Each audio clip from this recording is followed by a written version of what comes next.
The Art of Longing, a midnight study on BL dramas.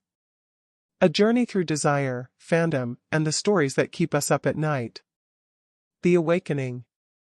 There's a particular kind of restlessness that settles over you in the quiet hours, when the world has dimmed and you're alone with the glow of a screen. Perhaps you're scrolling aimlessly, seeking something to fill the space between wakefulness and sleep. And then you see it, a thumbnail, two faces caught in that moment just before something inevitable, eyes holding promises that words haven't yet dared to speak. You click. Just one episode, you tell yourself. Just to see what the fuss is about. This is how it begins. The boys' love phenomenon didn't announce itself with fanfare to most of us. It crept in through algorithms and recommendations, through friends who sent links with cryptic messages like "trust me and you're welcome." It arrived in our lives like a secret we didn't know we were keeping, and suddenly we found ourselves fluent in a language we never studied, the language of loaded glances, of hands that almost touch, of words left unspoken but somehow screaming in the silence between heartbeats. BL dramas have become more than entertainment. They've become a nocturnal ritual, a private indulgence, a space where desire doesn't need to apologize for existing. And for millions of people around the world, mostly women, they've created something unexpected: permission. Permission to want, to watch, to luxuriate in stories about longing that don't require you to see yourself reflected in them. Permission to simply feel. The rise of BL dramas represents one of the most fascinating cultural shifts in modern media, a phenomenon that exists simultaneously in plain sight and in the shadows, mainstream enough to trend globally yet intimate enough to feel like it belongs to you alone at 2 a.m. when you're watching for the third time, catching details you missed, seeing new layers in every glance. Let's explore this world together, shall we? Let's talk about why these stories of yearning and connection have captured hearts across continents, why the fandom burns with an intensity that would alarm outsiders, and why the genre's evolution into increasingly mature territory isn't a descent into gratuitous excess but rather an ascent into honest, unflinching storytelling about what it means to desire and be desired. Pour yourself something comforting and settle in. This is a conversation best had in low light, when defenses are down and we can speak honestly about what draws us to these stories, what keeps us returning to them, and what they reveal about our own hungers for narratives that take longing seriously. The anatomy of chemistry. Let's talk about what makes a BL drama truly captivating, because it's not what casual observers might think. It's not about the beauty of the actors, though yes, these productions have certainly mastered the art of casting ethereally gorgeous humans who look like they were sculptured by artists who understood angles and lighting as love languages. It's not even about the romance, at least not in the traditional sense. It's about chemistry. That ineffable, electric thing that happens when two performers don't just act attracted to each other but somehow convince you that they're being pulled together by forces beyond their control, that their proximity is both agonizing and essential, that the space between their bodies has its own gravitational field. True chemistry can't be manufactured, only captured. It's in the microseconds before a smile, in the way someone's breath catches, in how a hand hovers near a face as though touch might burn. The best BL dramas understand this implicitly. They know that the most erotic moment often isn't the kiss itself but the eternal second before it, when want has been acknowledged but not yet satisfied, when we're suspended in that exquisite torture of anticipation.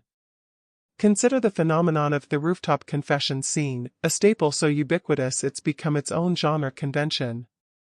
On paper, it sounds absurd, two characters finally admitting feelings on a rooftop at sunset or under stars, usually after episodes of pining and misunderstanding.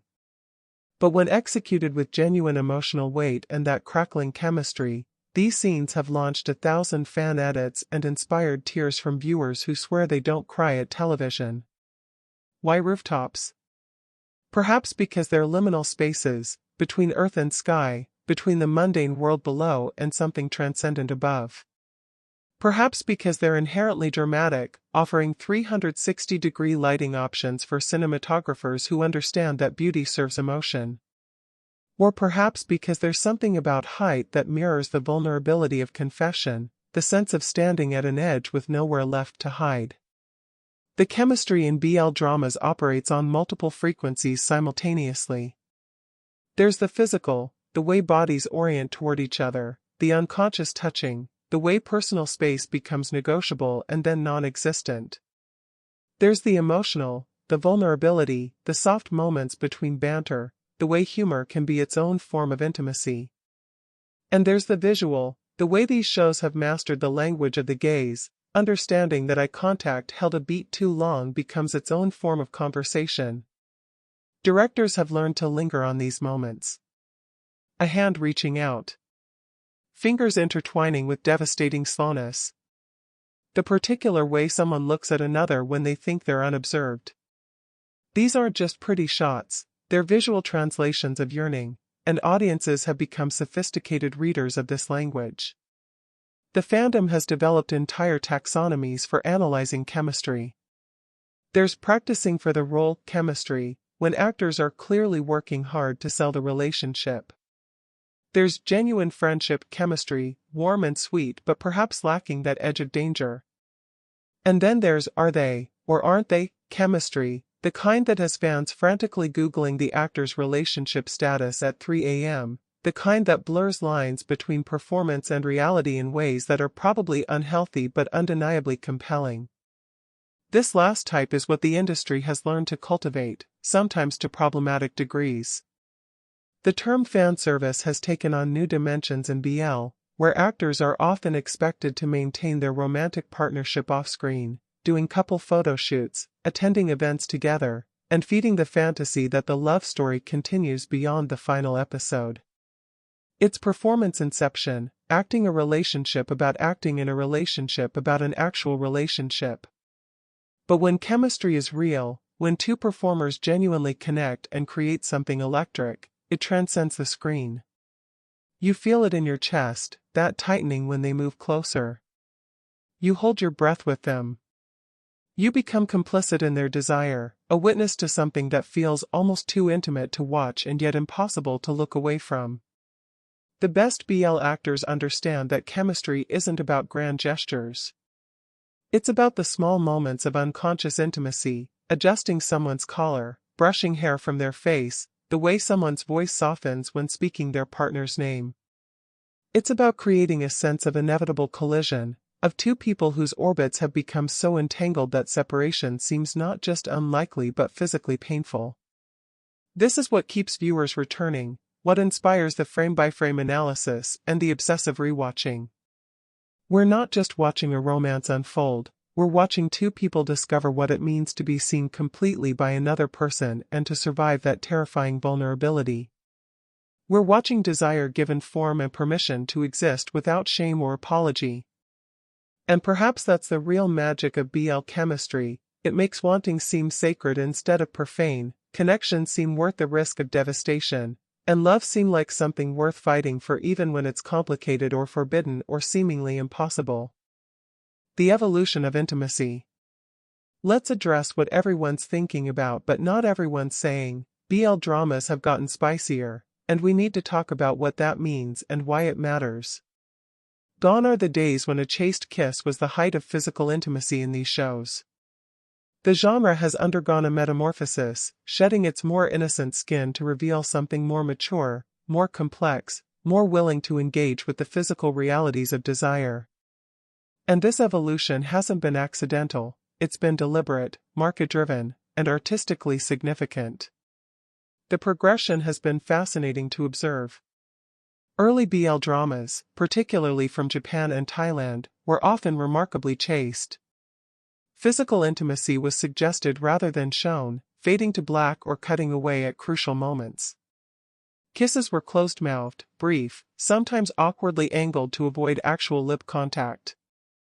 The stories were sweet, often achingly romantic, but they existed in a curiously sanitized world where attraction was all yearning glances and no physical follow-through.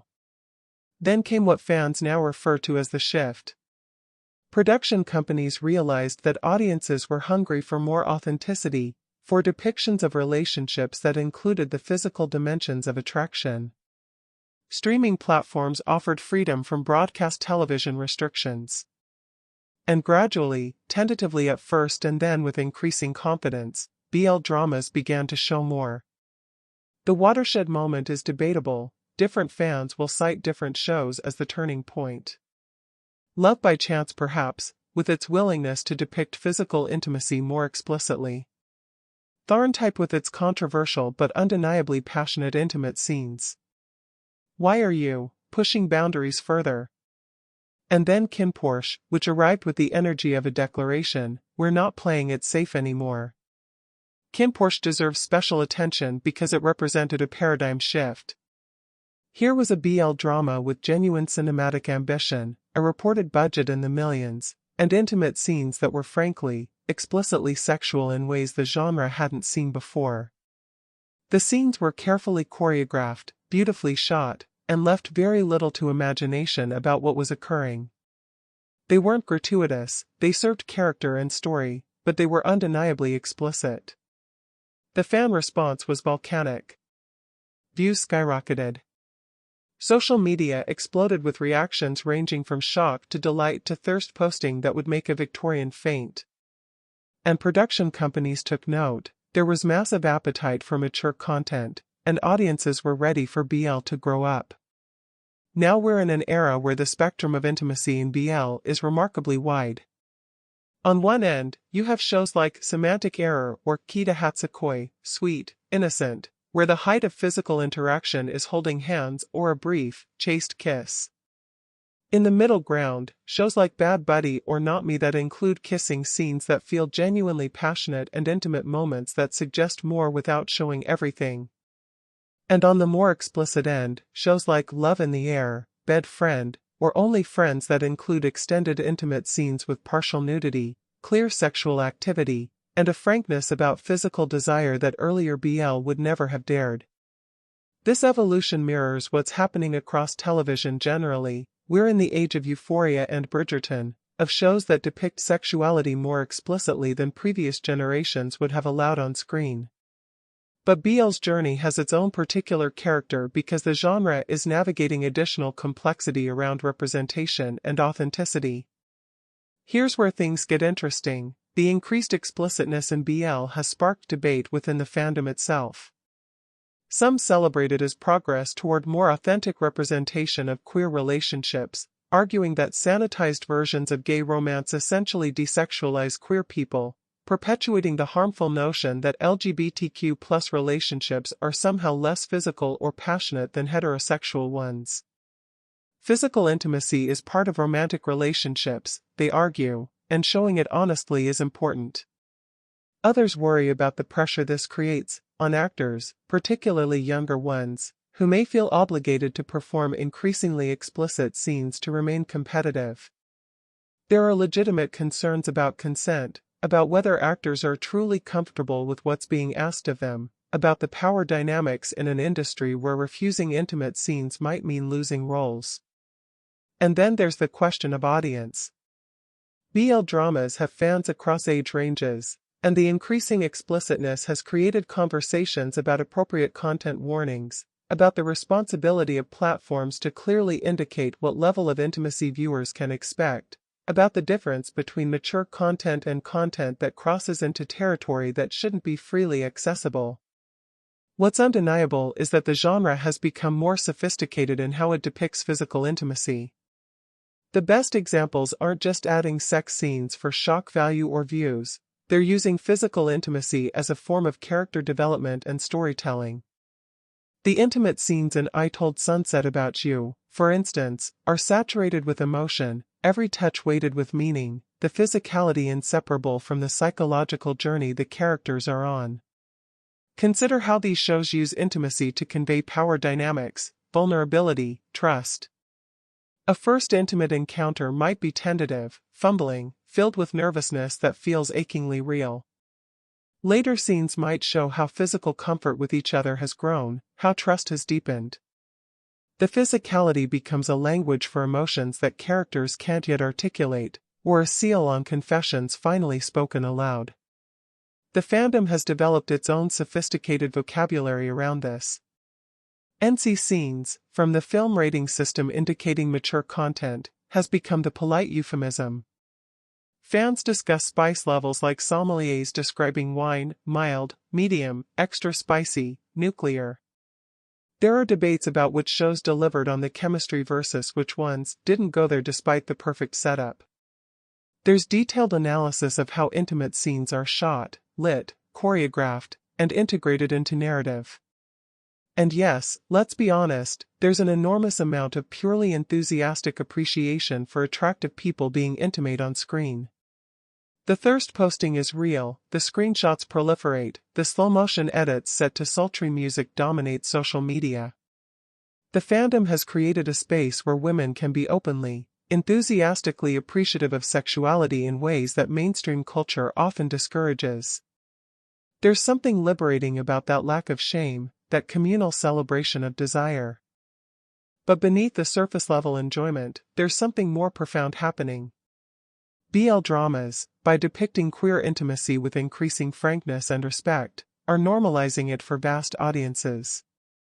Millions of viewers, many in conservative societies, are watching and internalizing that love between men can be beautiful, passionate, worthy of cinematic treatment and emotional investment. The intimacy isn't treated as shocking or shameful, it's romantic, it's tender, it's human. This normalization shouldn't be understated. For young LGBTQ+ people discovering their identities, seeing intimacy depicted respectfully can be genuinely meaningful. For straight audiences, it challenges assumptions and builds empathy. The genre, despite its problematic elements and complicated relationship with real queer communities, is doing cultural work that matters. The evolution of intimacy in BL dramas isn't finished. We're likely to see continued diversity in approaches. Some shows will remain chaste and focus on emotional journey, others will continue pushing into more explicit territory. The key is that choice exists now in ways it didn't before, and audiences have learned to navigate the spectrum based on their own preferences and comfort levels. What we're witnessing is a genre maturing, finding confidence in its ability to tell adult stories about adult relationships with all the complexity that entails. The intimacy isn't the point, the emotional truth is. But the willingness to depict physical desire honestly has become an important tool in that truth-telling, a way of acknowledging that romance isn't just about longing looks and dramatic confessions but also about the ways bodies communicate what words sometimes can't. The Fandom Phenomenon. If you want to understand the true power of BL dramas, don't look at the shows themselves, look at what the fans have built around them. The BL fandom is a force of nature, a digital ecosystem that operates with the organizational efficiency of a military campaign and the passionate intensity of a religious awakening. These aren't casual viewers. These are people who will stay up until 4 a.m. to catch a live premiere, who organize mass streaming parties across time zones, who create content that rivals professional quality, who have developed an entire lexicon and culture that exists in the spaces between episodes. The fandom is where the real magic happens, where individual viewing experiences become collective obsession, where solitary enjoyment transforms into community. Let's start with the basics. Who are these fans? Predominantly women, ranging from teenagers to women in their 60s and beyond. They span every demographic, students and professionals, married women and single, from every corner of the globe. What unites them isn't age or circumstance but a shared passion for these stories and a willingness to engage with them deeply, analytically, and without apology. The fan spaces themselves are marvels of self-organization. Twitter threads dissect every episode with scholarly rigor, breaking down symbolism, analyzing cinematography, tracking character development across seasons. Fans notice everything, the progression of how characters address each other, the significance of clothing choices, the meaning behind background music selections, the way lighting changes to reflect emotional states. The level of attention would make film students envious. Then there's the creative output. Fan fiction flowing in rivers of words, some of it better written than published romance novels. Fan art in every conceivable style, from soft watercolors to explicit digital paintings. Fan videos edited with professional-grade software, setting scenes to music with perfect timing, creating entirely new emotional narratives through the alchemy of clip selection and soundtrack. Fans aren't just consuming content, they're remixing it, expanding it, making it their own. The fandom has also developed elaborate systems of emotional support. Content warnings are shared community-style before episodes drop. Fans prepare each other for heartbreak, celebrate together when their ships sail, and collectively mourn when shows end or when beloved couples don't get the endings they deserved. There's a genuine care in these spaces, a recognition that getting emotionally invested in these stories is valid and that the feelings they provoke deserve respect. But let's talk about the phenomenon that makes outsiders' eyes widen, the shipping. Oh, the shipping. In BL fandom, shipping, supporting a romantic pairing, reaches new heights of intensity. Fans don't just want their favorite couples to end up together in the show, they want the actors themselves to maintain that relationship energy off-screen indefinitely. This has created what's essentially a parallel reality where the performance never truly ends. Actors who star in BL dramas together often become branded pairs or kupjin in Thai terminology, partners who appear together at events, do promotional work as a unit, and maintain a will-they-won't-they dynamic that keeps fans speculating and invested. The lines between performance and reality blur deliberately, carefully, profitably. Fans analyze every interaction between these actors, reading meaning into every shared glance, every touch, every social media post. It's shipping with real people as the ships, and it gets complicated.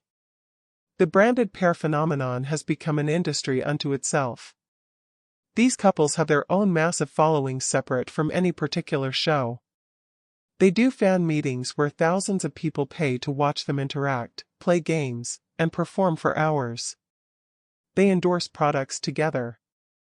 They have official couple hashtags and color schemes. It's a parasocial relationship multiplied by 2 and monetized to an impressive degree. This brings us to the thornier aspects of fandom culture. The intensity can become toxic. Fans sometimes police other fans' interpretations of characters or relationships. There are ship wars between fans who support different pairings, arguments that can get genuinely nasty. Some fans cross boundaries with actors, demanding confirmation of relationships, sending inappropriate messages, or becoming hostile when actors date people who aren't their on-screen partners. The possessiveness can be unsettling. Fans have been known to harass actors' real-life partners, to flood social media with negative comments when a branded pair announces they'll no longer work together, to create elaborate theories about why certain actors are secretly in relationships despite all evidence to the contrary. It's fandom at its most obsessive and least healthy. Yet for every toxic element, there are a dozen positive ones. The BL fandom has created genuine global community. Women who would never have connected otherwise form deep friendships over their shared love of these shows. The fandom has raised significant money for charities, organized support campaigns for LGBTQ+ rights in various countries, and created business opportunities for fan artists and writers. There's also something powerful about the way the fandom has created space for women to be unapologetically horny without shame. Mainstream culture often makes women's sexual desire something to hide or apologize for, but in BL fan spaces, that desire is celebrated. The thirst posting is shameless and communal. Women will write 1,000-word essays analyzing why a particular actor's forearms are devastating or create elaborate galleries of screenshots from intimate scenes. There's no pretense of respectability, no false modesty. It's refreshing in its honesty. The fandom has also become increasingly sophisticated about the politics of what they're consuming. There are ongoing conversations about representation, about the difference between BL as fantasy and authentic queer storytelling, about fetishization versus appreciation.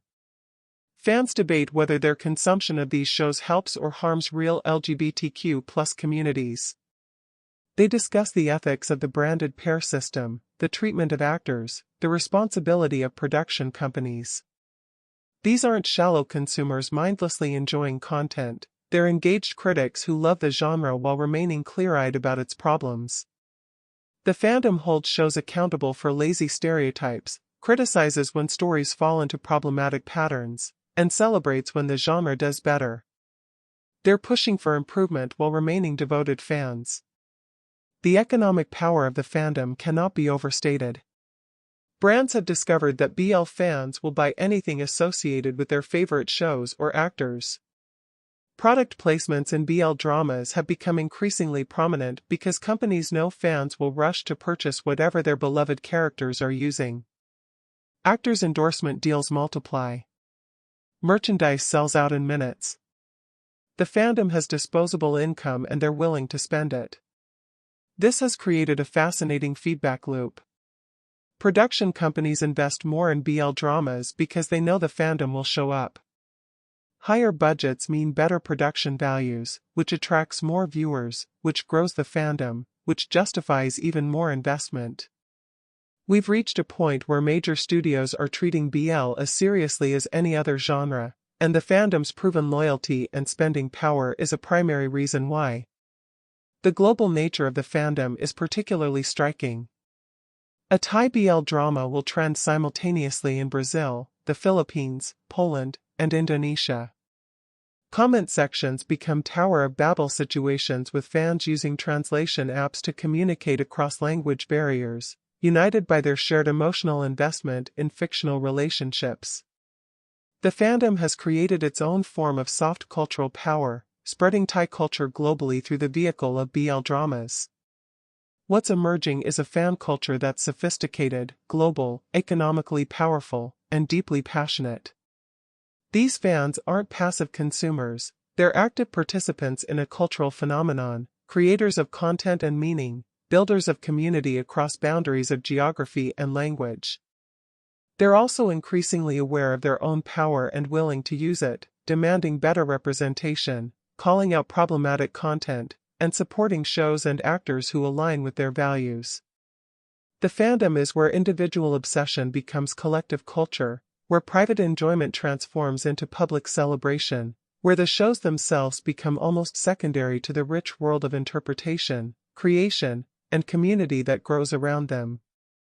To understand BL is to understand that the genre exists as much in these fan spaces as it does on screen, and that the passion driving millions of fans worldwide is a force that's reshaping media consumption and production in ways we're still only beginning to understand.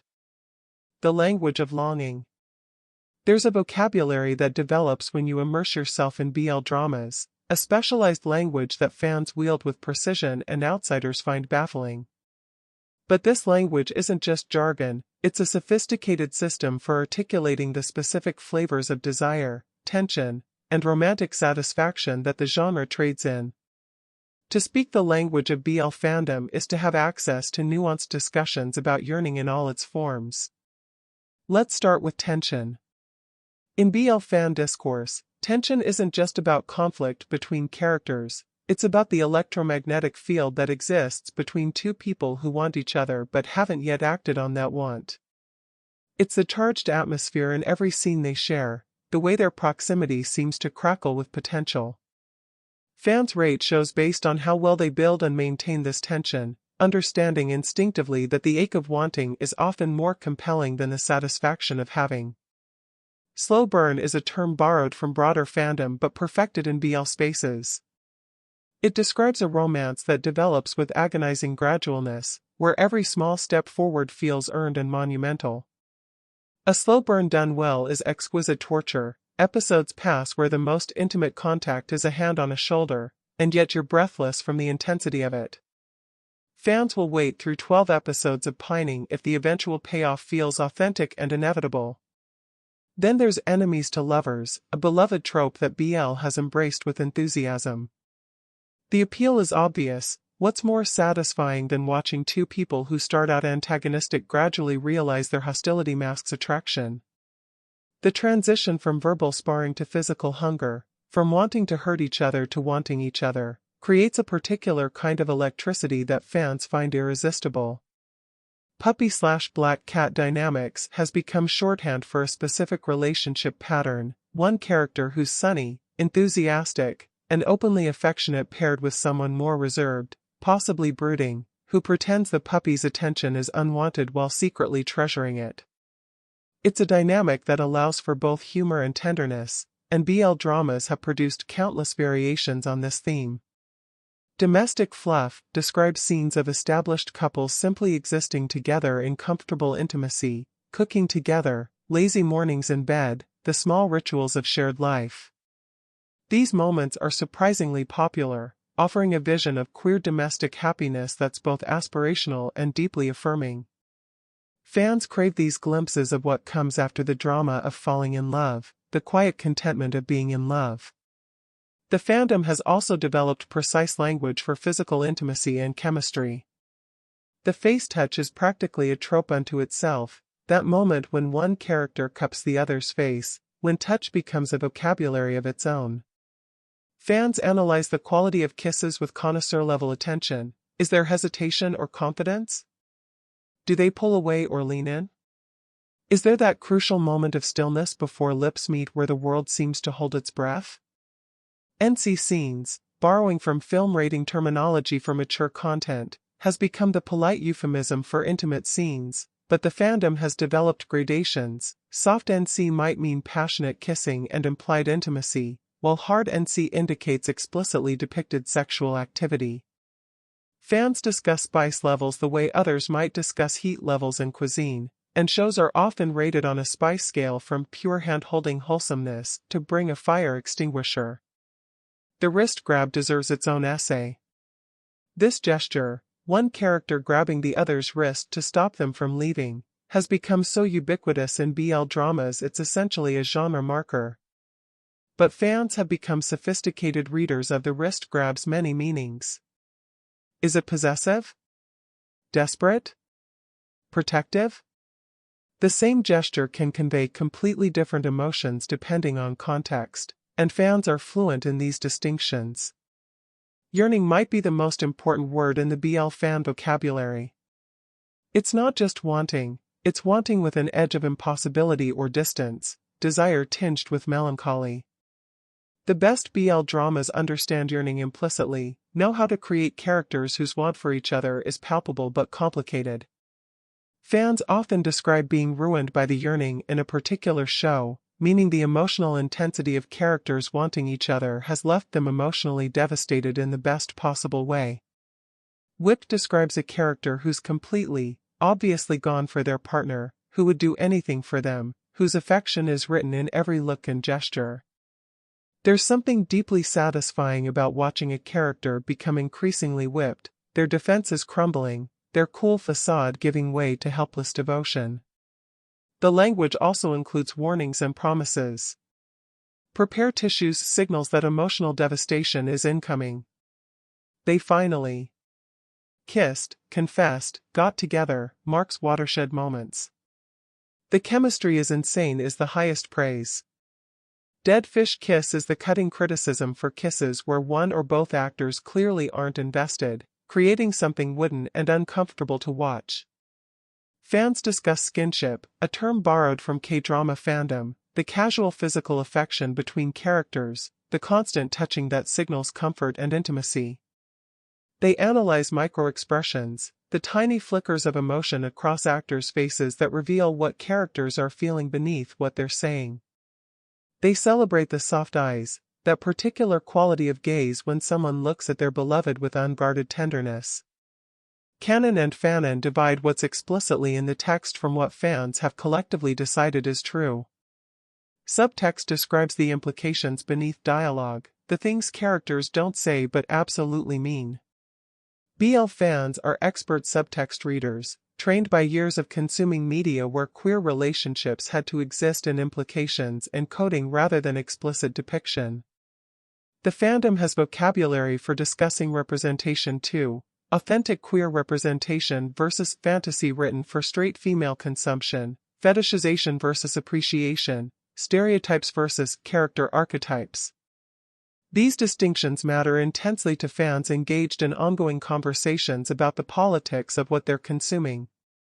There are terms for fan activities: binging, watching an entire series in one sitting, rewatching, often repeatedly, catching new details each time, live tweeting, posting reactions in real time during premieres, making edits, creating fan videos, writing fan fiction, dropping off the face of the earth, becoming so consumed by a new show that you neglect all other responsibilities. The longing glance has earned its trademark because it appears so frequently it's become a cliché, and yet when done well, it still devastates. It's that look loaded with everything a character can't say, extending just a beat too long, communicating volumes in silence. Fans can recognize a quality longing glance at 20 paces. Height difference and size difference mark fanservice moments where dramas emphasize physical disparities between actors for maximum visual appeal. One character reaching up to touch the other's face, or being engulfed in a hug, creates particular aesthetic pleasures that fans absolutely appreciate. The language even extends to discussing actors. Broke character means an actor laughed or broke role during filming, usually shown in behind-the-scenes content. Their chemistry during the workshop refers to the training period before filming where actors build rapport. They're so comfortable with each other is high praise, indicating actors have genuine ease in each other's presence that translates to natural on-screen intimacy. This specialized vocabulary serves a purpose beyond efficient communication. It creates community through shared language, marks insider status, and provides tools for articulating complex emotional responses to fiction. When a fan says, "The yearning in episode 7 destroyed me," other fans know exactly what territory of emotion that occupies. The language doesn't just describe the shows, it describes the experience of being a fan, of being moved by these stories, of finding meaning and pleasure in narratives about longing. Learning this language is part of the initiation into fandom, a signal that you've moved from casual viewer to someone who cares enough to understand the nuances. And like any specialized vocabulary, it shapes how we think, giving us frameworks for recognizing patterns, tools for analyzing why certain moments affect us, and ways to share the intensity of our responses with others who understand. The language of BL fandom is ultimately a language of desire and recognition, a way of naming all the varieties of want and connection that these dramas explore. It's sophisticated because the genre has become sophisticated, because fans have developed refined palates for different flavors of romance and chemistry. To speak this language is to have access to a rich vocabulary for discussing longing in all its complicated, beautiful, devastating forms, and perhaps that's why millions of us have embraced it so enthusiastically. The global conversation. What started as a largely Asian phenomenon has become genuinely global, and the way BL dramas have crossed cultural boundaries reveals something fascinating about universal human hunger for certain kinds of stories. At any given moment, millions of people across every continent are watching the same shows, feeling the same feelings, and finding each other across language barriers to discuss their shared obsession. The globalization of BL didn't happen overnight. It began with fan subbers, dedicated fans who would subtitle episodes and distribute them through various platforms, often working through the night to get episodes translated and posted within hours of their release. These fan subbers were missionaries of a sort, spreading the gospel of BL dramas to audiences who would never have encountered them otherwise. Their work was labor of love, unpaid and technically piracy, but it built the international fandom that now supports a legitimate global streaming industry. Now, platforms like YouTube, iQIYI, GoGoOlala, and Viki have recognized BL's international appeal and officially license and subtitle shows for global audiences. A Thai drama premieres, and within hours it's available with subtitles in dozens of languages. The comment sections become beautiful chaos: English, Spanish, Portuguese, Polish, Indonesian, Arabic, Thai, and countless other languages mixing together, fans using translation apps to communicate but united by their emotional reactions to what they've just watched. What's striking is how fans from vastly different cultures find common ground in these stories. A teenager in Brazil and a mother of 3 in the Philippines and a university student in Germany are all sobbing over the same confession scene, all creating fan art of the same couples, all participating in the same global conversation about fictional relationships. BL has created an unexpected form of soft cultural power, spreading Thai culture globally through the vehicle of romance. The Thai BL industry in particular has become an export phenomenon. Thailand recognized the international appetite for these dramas and invested accordingly, creating an ecosystem that supports high-quality production. The result is that Thai BL has become the genre's leading force globally, with shows like Kin Portia, Bad Buddy, and Semantic Error achieving international fame that extends far beyond what traditional Thai media typically reaches. But globalization has also meant that more countries are producing their own BL content, each bringing their own cultural perspectives and storytelling traditions to the genre. Consider the ripple effects. Japan, where BL originated in manga form, produces dramas that tend toward restraint and emotional subtlety. South Korea brings its cinematic polish and willingness to tackle serious themes. Taiwan offers stories that feel lived-in and authentic, often addressing real issues facing LGBTQ+ communities. The Philippines has embraced BL with characteristic warmth and melodrama. China operates under strict censorship, creating bromance where the romance lives entirely in subtext and longing glances that never lead to explicit acknowledgement. And now, something fascinating is happening. Western media is beginning to take notice and participate in its own way. The success of Asian BL dramas has created space for explicitly queer romantic content that centers desire and chemistry in ways Western media has often been hesitant to do. We're seeing a convergence, a cross-pollination of storytelling traditions and audience expectations. Enter Heated Rivalry, a phenomenon that represents this new frontier. Based on Rachel Reed's best-selling Male/Male romance novel, the series premiered on streaming platforms with the confidence of a production that knows its audience exists and is hungry. The story follows Shane Hollander and Ilya Rozanov, captains of rival hockey teams who are public enemies and private lovers, conducting a secret, passionate relationship that spans years while maintaining their rivalry on the ice. This is significant for several reasons. First, it's a Western production that's learned from the BL playbook. It understands that audiences want chemistry that burns, that the tension between wanting and having is delicious, that depicting physical intimacy honestly is part of telling adult romantic stories. The show doesn't shy away from the heat, giving us intimate scenes that would feel at home in any Thai BL while bringing Western production values and storytelling sensibilities. Second, Heated Rivalry represents the mainstreaming of content that used to live primarily in literary form. The romance novels have been quietly flourishing for years, written largely by women for women, creating space for exploring male desire and relationships on their own terms. These books have developed sophisticated approaches to depicting intimacy, power dynamics, and emotional vulnerability.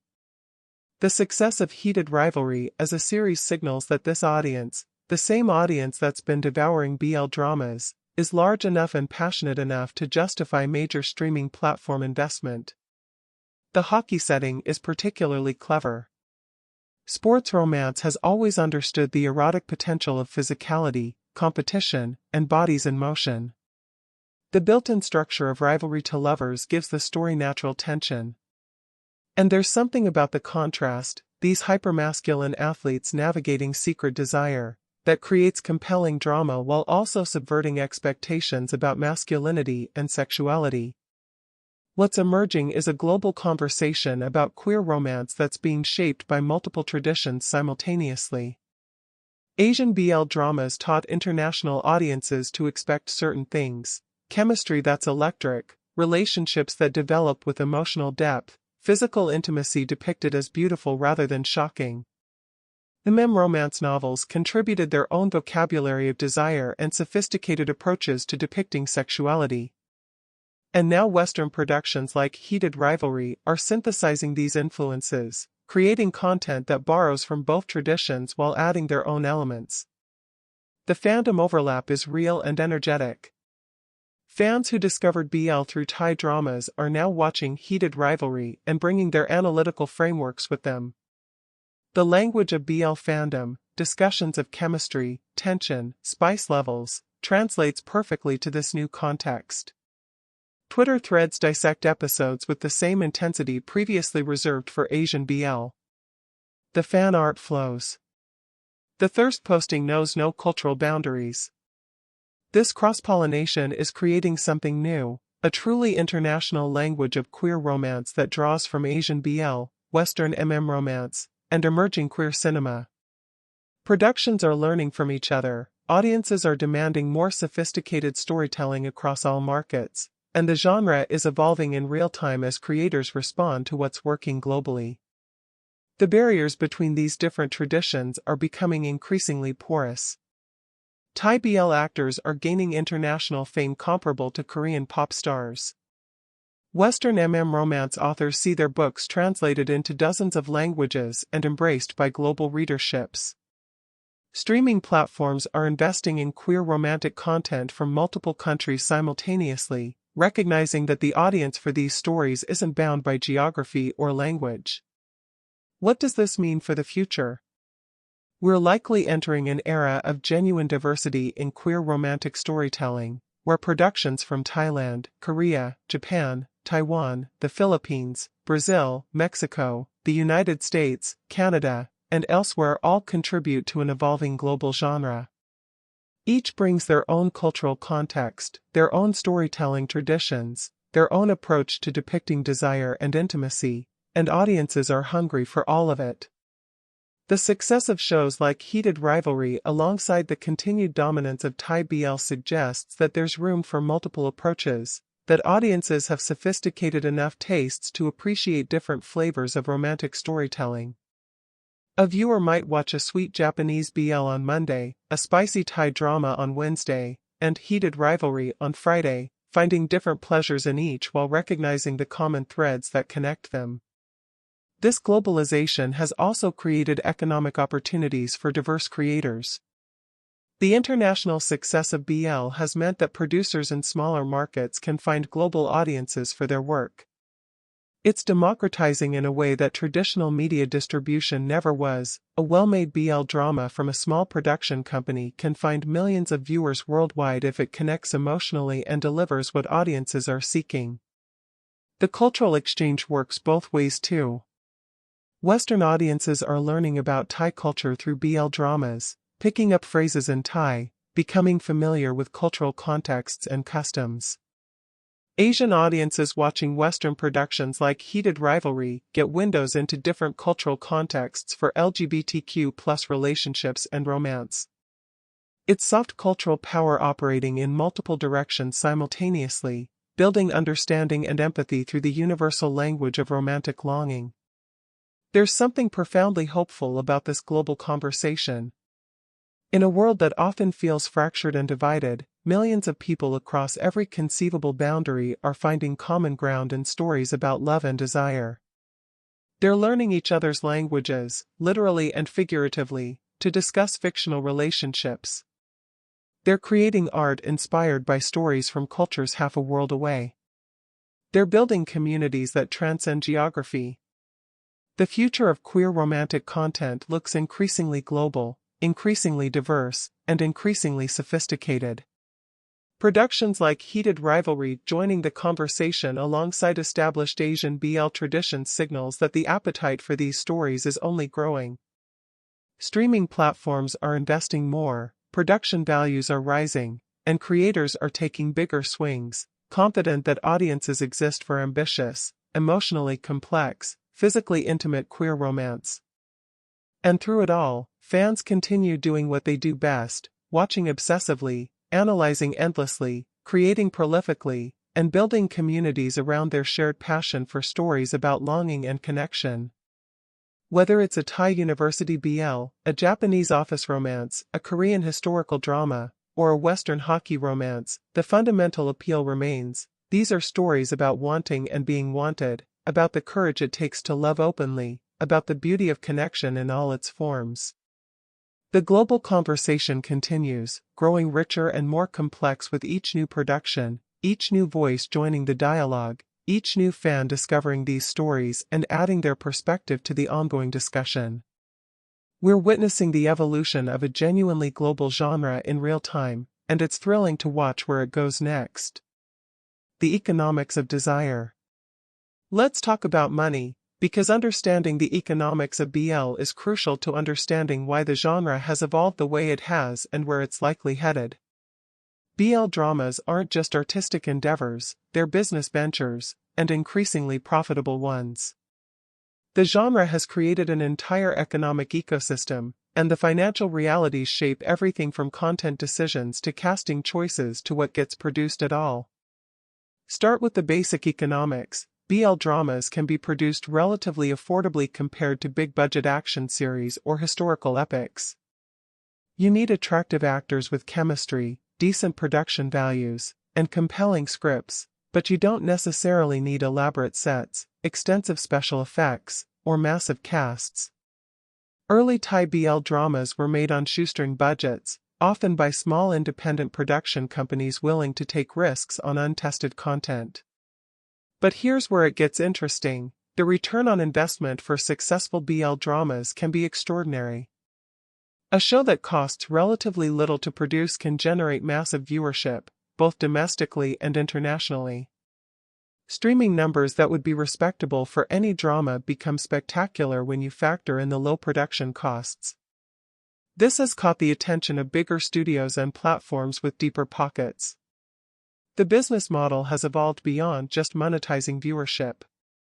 BL dramas have become marketing vehicles for an entire constellation of products and services. Product placement has reached new heights. Viewers joke that certain shows feel like extended commercials because the camera lingers lovingly on brand name products that characters use. But fans don't seem to mind much, especially when those products become associated with beloved characters or couples. The branded merchandise economy is substantial. Official merchandise, from photo cards to clothing to accessories, sells out within minutes of release. Unofficial fan-created merchandise fills the gaps, creating cottage industries for artists and entrepreneurs. Fans will buy anything associated with their favorite shows or actors, and companies have learned to feed this hunger strategically, releasing limited editions and exclusive items that create artificial scarcity and drive demand. Then there are the fan meetings and events. These are revenue generators that traditional television dramas rarely match. Thousands of fans will pay significant sums to attend events where they can see actors in person, watch them perform, participate in games and activities, and get that precious sense of proximity to people they've watched fall in love on screen, or at least act like it convincingly. These events happen not just locally but internationally. Thai BL actors do fan meeting tours across Asia and increasingly in other regions, filling venues and generating ticket revenues that can exceed the original production budget of the shows that made them famous. The branded pair system makes even more sense when you understand the economics. By keeping actors paired up beyond a single show, production companies create ongoing value. These pairs can be deployed for multiple purposes: new shows together, special episodes, advertisements, endorsement deals, fan meetings. It's more profitable than treating each show as a discrete project because you're building long-term brand value in the partnership itself. Endorsement deals have become a major revenue stream. Companies have discovered that BL actors have dedicated, engaged fan bases that will follow their recommendations. The actors become brand ambassadors, promoting everything from skincare to food delivery services to mobile phones. The most successful branded pairs can command impressive fees for these endorsements, and the exposure helps the brands reach both domestic and international markets. The economics of casting have shifted accordingly. Productions look for actors who can potentially become branded pairs, who have the chemistry and marketability to build lasting partnerships. Acting ability matters, but marketability and chemistry might matter more, because those are what drive the ancillary revenue streams that often exceed direct monetization of the shows themselves. Streaming platforms have recognized BL as a growth opportunity. International platforms like Netflix, Viki, and regional services have invested in licensing BL content because they've identified this as an underserved but passionate and growing audience. Some platforms are now funding original BL productions, either partnering with established production companies or creating content directly. This injection of streaming money has raised production values across the genre. The international market has become crucial to the economics. A show that does moderately well domestically but becomes a hit internationally can be far more profitable than a purely domestic success. This has influenced content decisions. Productions are increasingly thinking about international appeal, whether certain themes or storytelling choices will resonate beyond their home market, how to make content accessible to global audiences while maintaining cultural specificity. The novel-to-series adaptation pipeline has become an economic model worth examining. Many successful BL dramas are based on web novels, often originally published on platforms where readers can comment and engage with ongoing stories. These novels come with built-in audiences, fans who already love the story and will absolutely watch the adaptation. Production companies have learned to mine these platforms for IP, identifying popular stories with strong fan bases and adapting them with confidence that audience already exists. The economics also explains some of the genre's evolution toward more explicit content. Productions have discovered that mature content generates buzz, drives viewership, and creates passionate fan engagement. The calculus has shifted. The risk of alienating some viewers is outweighed by the reward of driving intense loyalty from viewers who appreciate the mature approach. Shows that push boundaries generate enormous social media engagement, which translates to viewership, which justifies the creative choices. Consider Kim Portia as a case study. The production crowdfunded initially, raised significant funds, then secured additional backing once investors saw the enthusiasm. The final budget was reportedly one of the highest for a Thai BL drama. The show included explicit content that earlier productions would have shied away from. And it became a massive international hit, generating viewership numbers, social media engagement, and ancillary revenue that vindicated every financial risk taken. The success of Kim Portia changed the economics for the entire genre. It demonstrated that there was appetite and willingness to pay for high-budget, mature BL content. Subsequent productions could point to its success when pitching projects, when seeking funding, when negotiating with platforms. It raised the ceiling for what was considered economically viable within the genre. The merchandise economy deserves deeper examination because it's become so substantial. Official merchandise includes photo books, often selling for premium prices, special edition boxed sets of series with exclusive content, branded clothing and accessories, character-themed products, and increasingly elaborate collector's items. Fans treat these as status symbols and connections to beloved content, displaying them, collecting them, and discussing them within fan communities. But unofficial merchandise might be even more economically significant. Fan artists sell prints, stickers, and crafts at conventions and online. Entrepreneurs create unofficial t-shirts, phone cases, and accessories. This gray market economy exists in a legally ambiguous space but generates substantial money, much of it going directly to small creators and artists within the fan community. Production companies sometimes tacitly accept this because it keeps fan engagement high and maintains buzz around their properties. The economics of fan labor also warrant discussion. Fans provide enormous amounts of unpaid labor, creating content, organizing communities, promoting shows, translating, creating fan resources. This labor has real economic value, essentially providing marketing and community management that would otherwise require paid staff. Production companies and platforms benefit enormously from this volunteer effort, though it's worth noting that fans generally provide it willingly out of passion rather than expectation of compensation. The rise of Patreon and similar platforms has created new economic models where fans can directly support creators, including fan fiction authors, fan artists, and video editors who create transformative works based on BL properties. Some fan creators have built sustainable income streams from their fan work, existing in a complex legal space where they're monetizing labor based on copyrighted properties but also creating original added value. The economic model is also creating opportunities for diverse creators.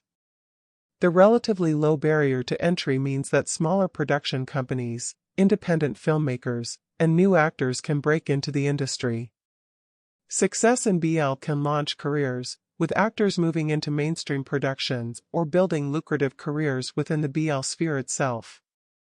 For actors who might face limited opportunities in traditional entertainment, BL has created alternative pathways to success. There's a global arbitrage happening too. Productions from countries with lower production costs can create content that competes internationally with productions from more expensive markets. A Thai BL drama might cost a fraction of what a comparable production would in the US or Japan, yet it can attract comparable or larger international audiences. This has shifted some of the economic power in global entertainment. The economics are also driving innovation.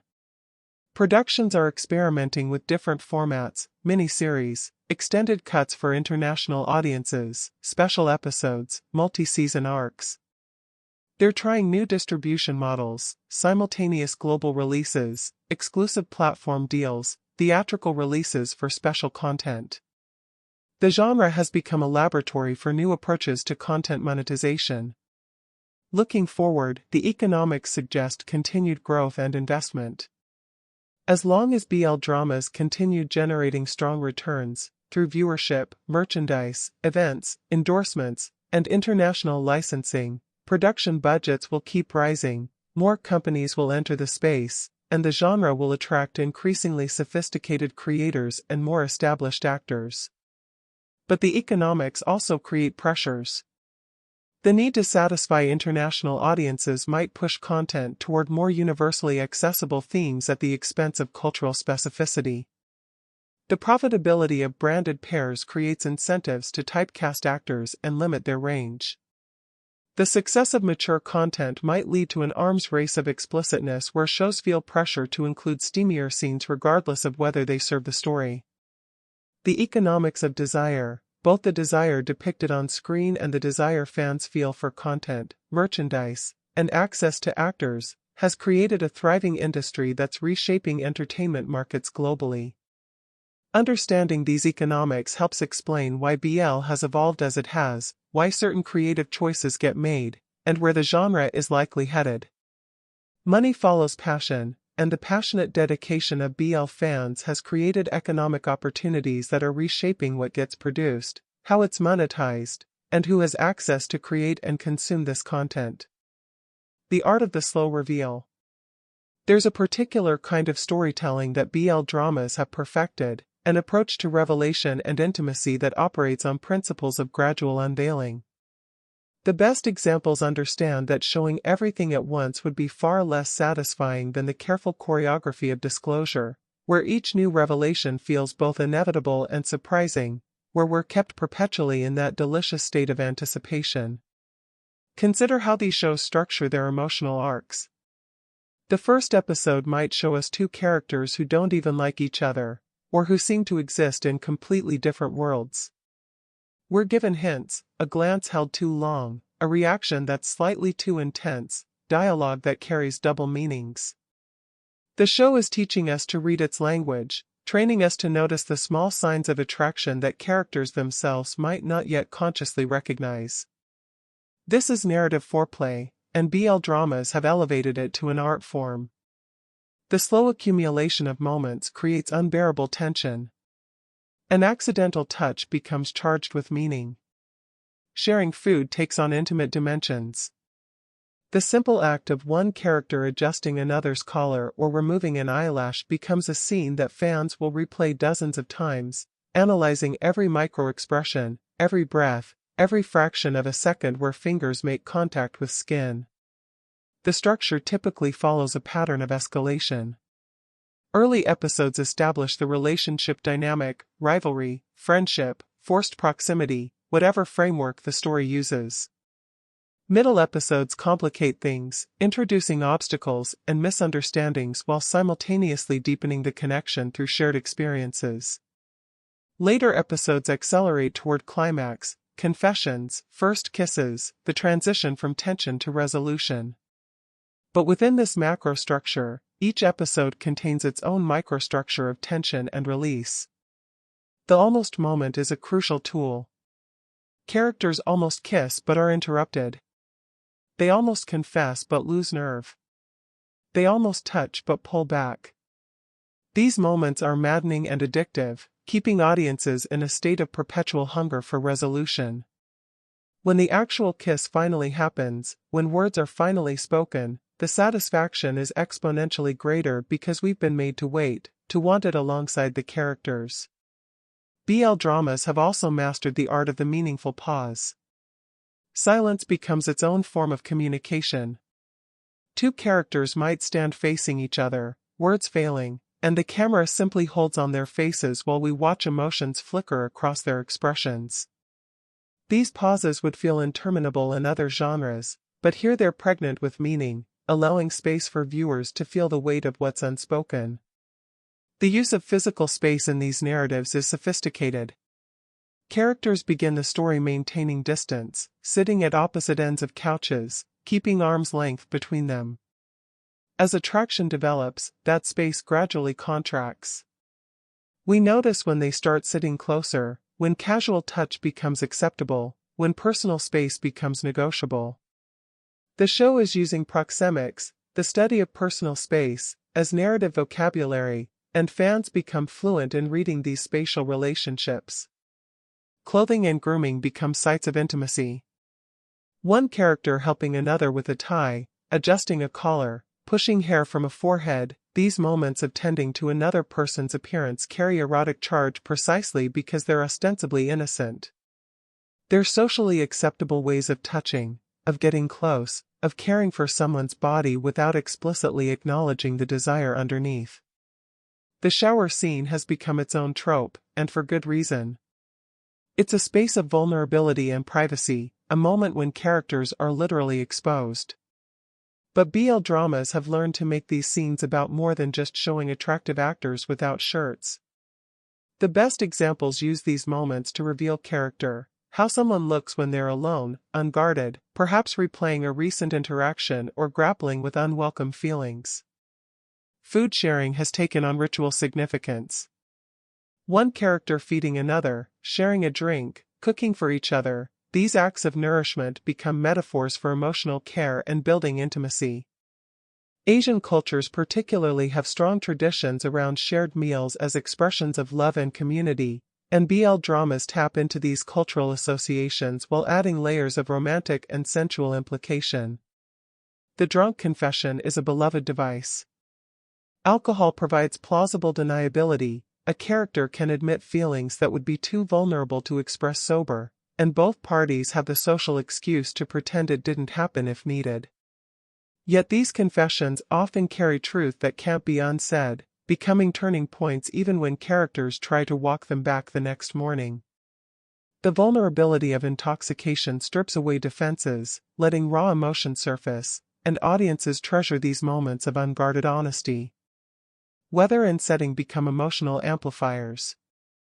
Rain scenes are ubiquitous because rain provides excuse for proximity, sharing an umbrella, seeking shelter together, one character arriving soaked and needing care. The visual poetry of rain also mirrors emotional intensity, the falling water externalizing internal turmoil. Similarly, rooftop scenes offer both literal and metaphorical elevation, removing characters from the mundane world below and placing them in spaces that feel liminal, between earth and sky, where different rules might apply. The slow reveal extends to physical intimacy as well. The best BL dramas understand that the first kiss shouldn't be the culmination of all tension but rather one step in an ongoing escalation. There's the almost kiss, then perhaps a brief stolen kiss, then a proper first kiss that might still be tentative. Later kisses grow more confident, more passionate, as characters become comfortable with their desire for each other. This progression mirrors real relationship development and makes the evolution feel earned rather than rushed. Touch becomes a language with its own grammar and vocabulary. A hand on a shoulder means something different in episode 2 than it does in episode 8. The same gesture carries different weight after certain revelations or experiences.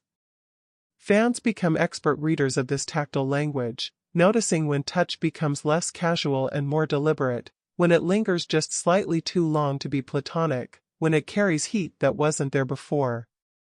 The art of the slow reveal also applies to how shows disclose backstory and motivation.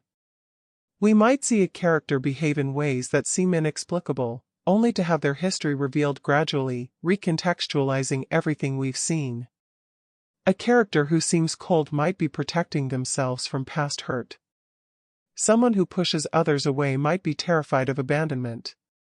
The slow revelation of these psychological depths adds layers to rewatching. Suddenly early scenes carry entirely different meanings once you know what you'll later learn. BL dramas have also mastered the strategic deployment of flashbacks and perspective shifts. We might see a scene from one character's perspective, then later revisit it from another's viewpoint, discovering that what seemed like indifference was actually overwhelming emotion being suppressed, that what appeared to be rejection was actually self-sacrifice. These revelations transform our understanding of the narrative, adding richness and complexity. The principle of the slow reveal even extends to how shows handle their explicit content. The first intimate scene between characters is often shot differently than later ones, more tentative, perhaps more obscured, focusing on emotional vulnerability as much as physical interaction. As characters grow comfortable with each other and their relationship develops, intimate scenes might become more explicit, mirroring the character's own journey from uncertainty to confidence. This graduated approach to intimacy serves multiple purposes.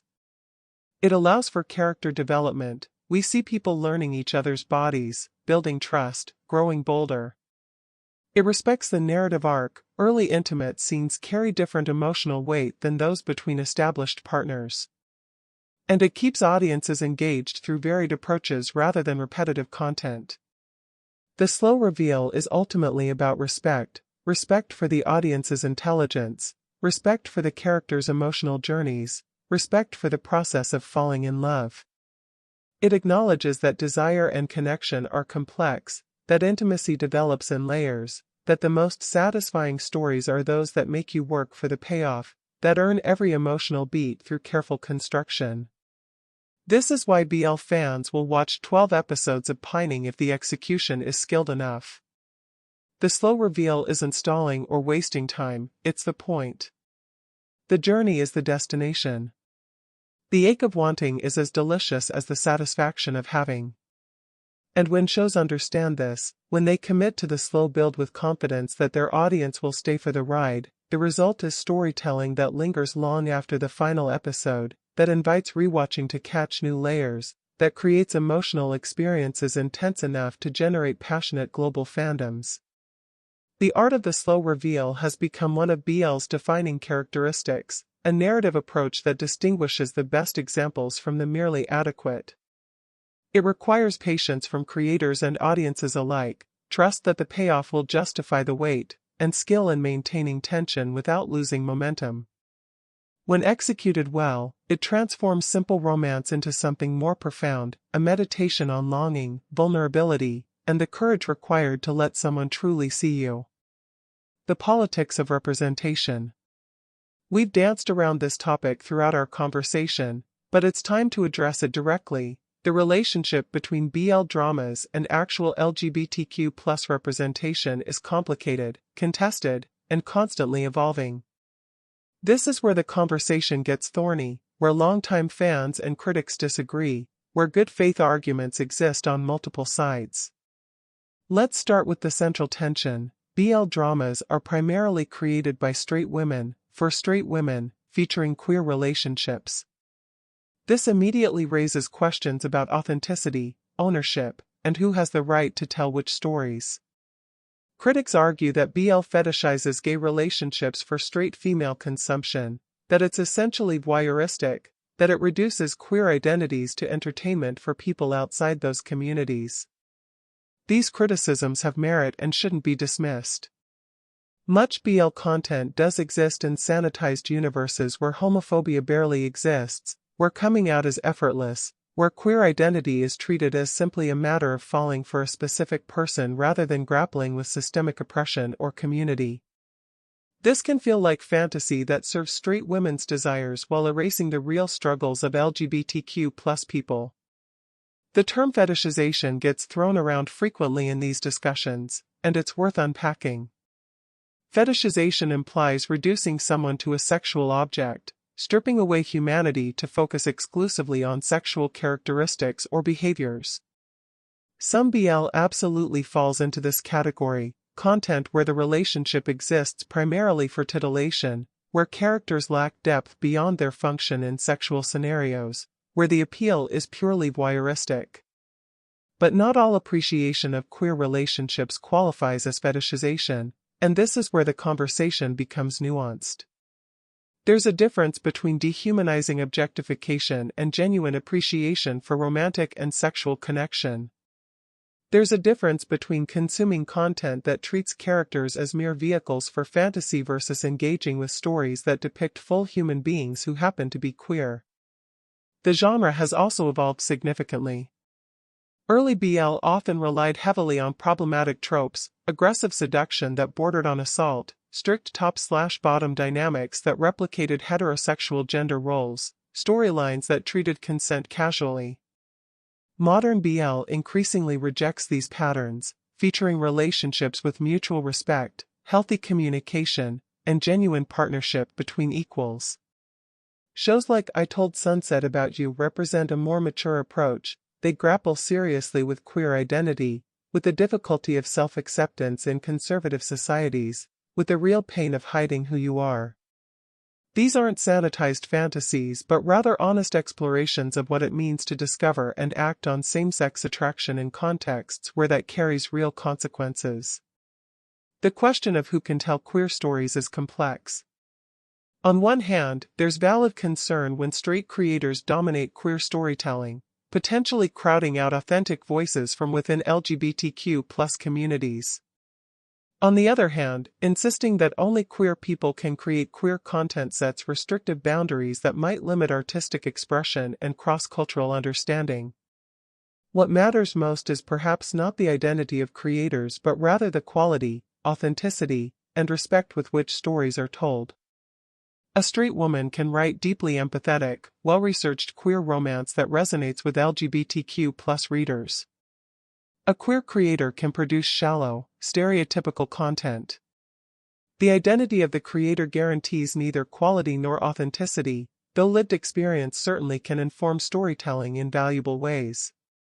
The BL fandom itself has become increasingly self-aware about these issues.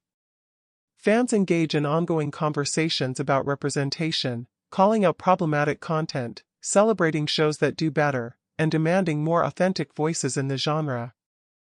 The discourse has matured. Fans are less willing to excuse harmful tropes, more likely to push back against fetishizing behavior, more conscious of the need for actual LGBTQ+ creators and actors to have space in the genre. There's also the question of impact.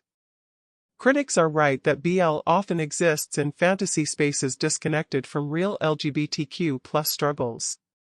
But these fantasies have introduced millions of viewers, many in conservative societies, to the basic concept that love between men can be beautiful, romantic, and worthy of celebration. For some viewers, BL dramas are their first exposure to queer relationships depicted positively, and that exposure can shift attitudes and build empathy. Anecdotal evidence suggests BL has contributed to changing social attitudes, particularly in Asian countries where LGBTQ+ rights lag behind Western nations. Parents who discover their children watching BL might engage with queer relationships for the first time through fiction, potentially becoming more accepting of real-world LGBTQ+ people. This isn't a substitute for systemic change or authentic representation, but it's not nothing either. The rise of openly LGBTQ+ actors, writers, and directors within the genre is encouraging. We're seeing more creators from within queer communities telling their own stories, bringing authentic perspectives to BL productions. This diversification of voices is gradually shifting the genre toward more complex, honest representation while maintaining the romantic and sensual elements that drew audiences initially. The branded pair system raises particular ethical questions around representation. When straight actors are expected to perform romantic partnerships off-screen, to maintain the fantasy that their on-screen romance is real, it can feel exploitative of both the actors and queer audiences. It commodifies queer identity, turning it into performance for profit while potentially reinforcing the notion that queer relationships aren't real unless performed for audience entertainment. Yet many actors approach these roles with genuine respect and commitment. Some have spoken about how playing queer characters expanded their understanding and empathy. Others have used their platforms to advocate for LGBTQ+ rights.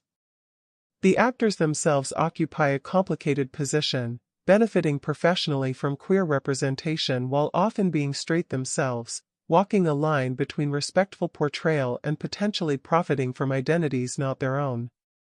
There's tension too between BL as fantasy versus authentic queer representation. Some argue these are separate categories with different purposes, that BL is romance fantasy that shouldn't be judged by standards of authentic representation, while queer cinema and literature serve the function of representing real LGBTQ+ experiences. Others contend that this distinction lets BL off the hook too easily, that even fantasy carries responsibility in how it depicts marginalized identities. The sanitized universes where homophobia doesn't exist are simultaneously escapist and potentially harmful. For LGBTQ+ viewers tired of trauma narratives, these fantasies offer respite, space to simply enjoy romance without having to engage with systemic oppression. For others, the erasure of real challenges feels like a betrayal, like straight creators are cherry-picking the parts of queer experience they find appealing while ignoring the difficult realities. Increasingly, we're seeing shows try to strike balance, acknowledging homophobia and real challenges while not making the entire narrative about suffering. Bad Buddy addresses family rejection and social pressure while remaining primarily a sweet romance. Not Me embeds its queer relationship within broader themes of social justice and activism. These shows demonstrate that BL can acknowledge reality without becoming relentlessly grim. The economics complicate everything. BL dramas generate significant revenue and employment opportunities, including for LGBTQ+ people working in production, acting, or creative roles. The genre has created space in entertainment industries for queer storytelling that might not otherwise exist. Dismissing the entire genre as problematic risks erasing the real benefits it's created alongside the legitimate criticisms that exist. What's clear is that BL is an ongoing conversation with itself about these issues. The genre is evolving in real time as creators, actors, and fans grapple with questions about representation, authenticity, exploitation, and responsibility. There's no consensus, and perhaps there shouldn't be. These are genuinely complicated questions without easy answers. The best path forward likely involves multiple simultaneous efforts, supporting LGBTQ+ creators and actors within the genre, holding productions accountable for harmful content while celebrating those that do better, maintaining space for both fantasy and authentic representation, and recognizing that different kinds of queer storytelling can coexist and serve different purposes. BL dramas are neither wholly good nor wholly bad for LGBTQ+ representation. They're complicated, like most things involving human desire, creativity, commerce, and identity.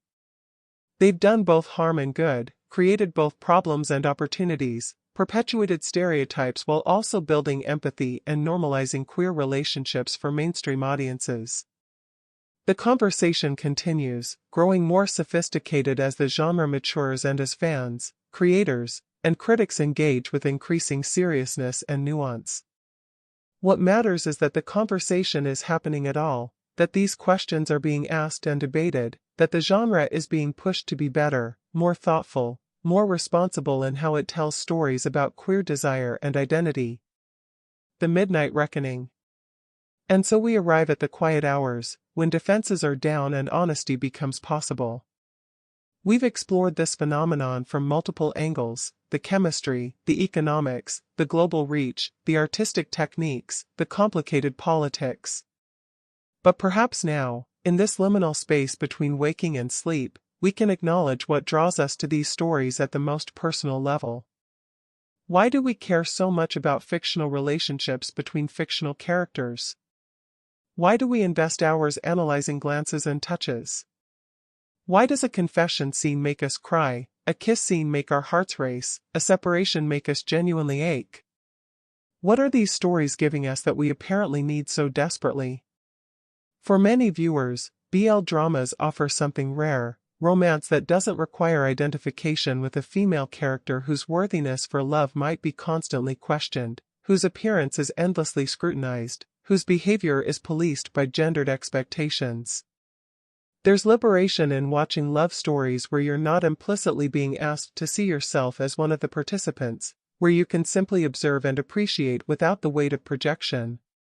This isn't to say viewers don't identify with characters or see aspects of themselves reflected in these stories.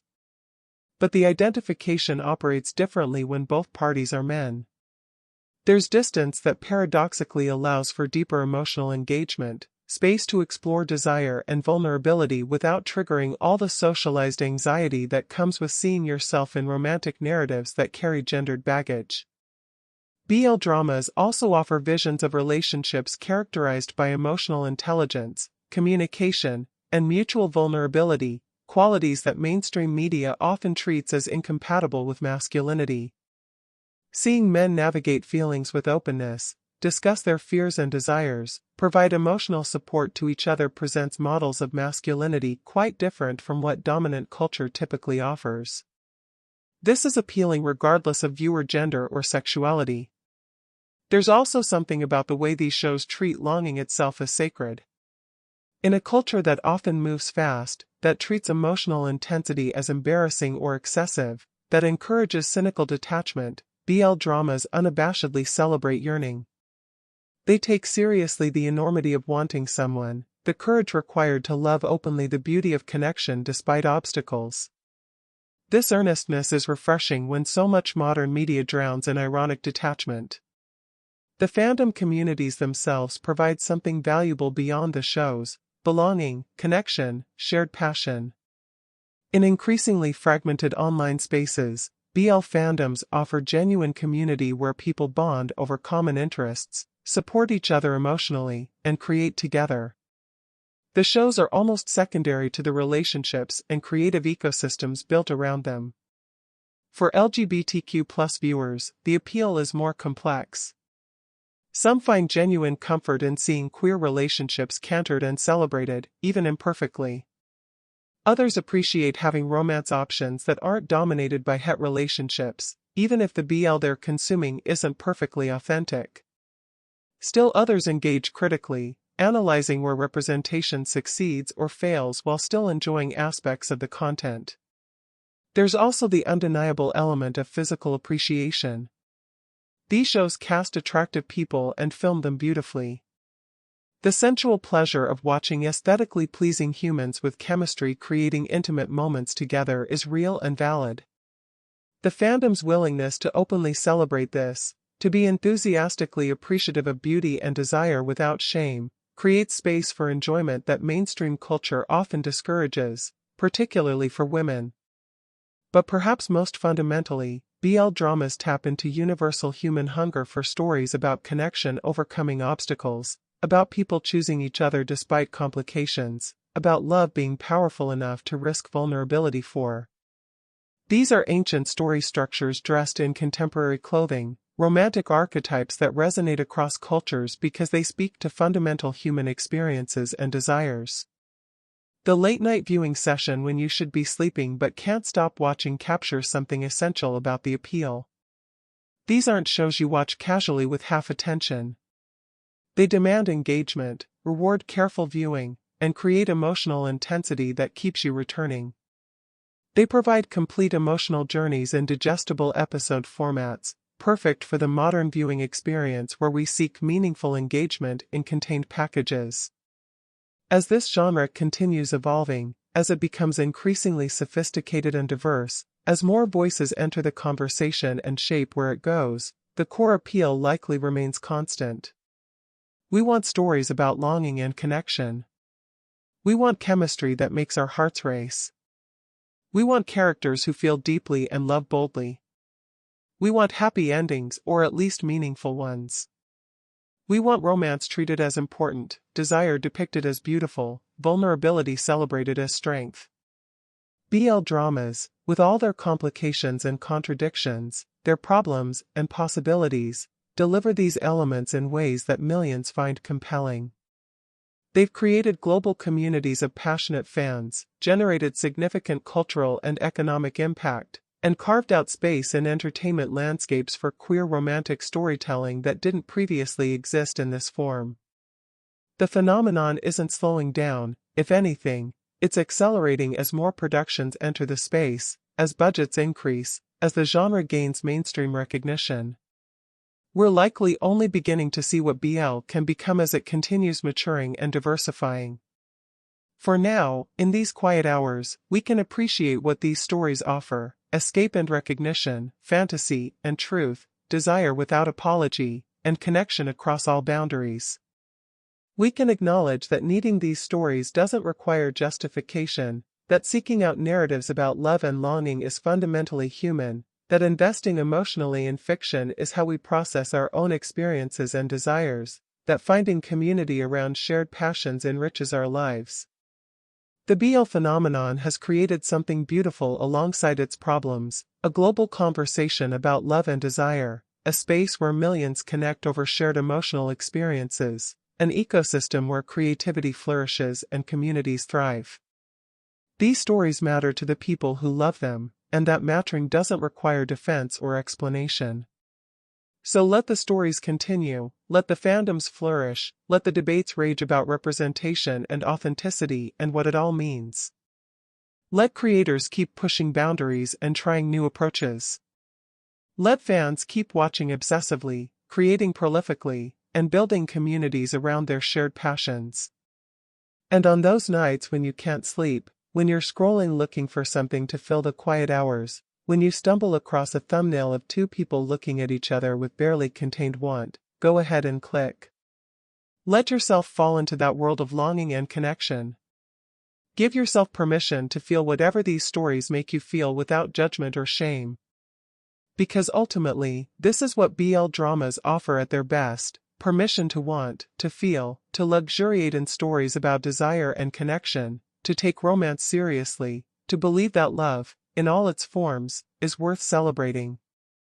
And perhaps that's the best place to leave this meditation, with permission granted, defenses down, ready to dream of rooftop confessions and rain-soaked kisses, of longing glances and earned happy endings, of all the beautiful ways humans reach for each other across whatever distances separate them. Sweet dreams. May they be filled with the particular ache of stories well told, characters deeply loved, and the knowledge that somewhere in the world, millions of others are feeling exactly the same way.